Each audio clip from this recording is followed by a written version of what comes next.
भिवंडी के खासदार बाले मामा ने आयुक्त और निर्माण विभाग के अधिकारियों के साथ भिवंडी के आईजीएम अस्पताल की साफ सफाई और जल निकासी की समस्या का निरीक्षण किया।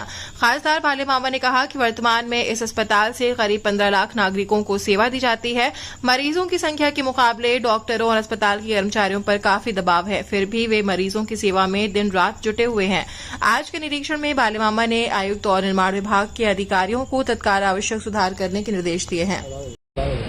बघा, आयजीएम हॉस्पिटलच्या स्वच्छतेविषयी आणि आपल्याला कल्पना असेल, साधारणतः भिवंडीत आयजीएम हॉस्पिटल हे 15 लाख लोकांच्या सेवेसाठी आहे आणि हे सगळं करताना अनेक वेळा जास्त पेशंट असल्यामुळे डॉक्टरांची देखील दमछाक होते, काही वेळा स्टाफ अपुरा पडतो, त्याच्यामुळे ह्या सगळ्या गोष्टी आहेत। सगळ्यात महत्त्वाचं पावसाळा चालू झाला, ड्रेनेज लाईनचा विषय आहे। ड्रेनेजची आवश्यकता तुम्ही हे पाहिली असेल परिस्थिती। बाजूला जे 200 बेडचं हॉस्पिटल बनतो ते खास करून महिला बालकांसाठी आहे, की आमच्या भिवंडीची गरज आहे। कारण आपण पाहिलं असेल संपूर्ण महाराष्ट्रात सगळ्यात जास्त डिलिव्हरी ह्या भिवंडीत होतात, आयजीएममध्ये होतात आणि म्हणून त्यासाठी सगळ्यात जास्त आवश्यकता त्या हॉस्पिटलची आणि त्या हॉस्पिटलची देखील पाहणी केली, ड्रेनेजची केली।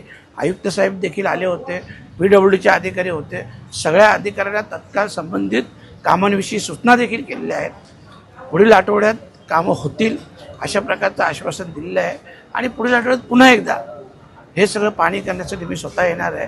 कारण पावसाळ्यामुळं गटर चॉकअप होऊन अनेक समस्यांना हॉस्पिटलला तोंड द्यावं लागतं, त्याच्यामुळं येणाऱ्या पेशंटची देखील गैरसोय होते, डॉक्टरांची देखील गैरसोय होते आणि म्हणून त्या संबंधित ज्या उपाययोजना होतील त्याची पुन्हा एकदा पाहणी केली जाईल।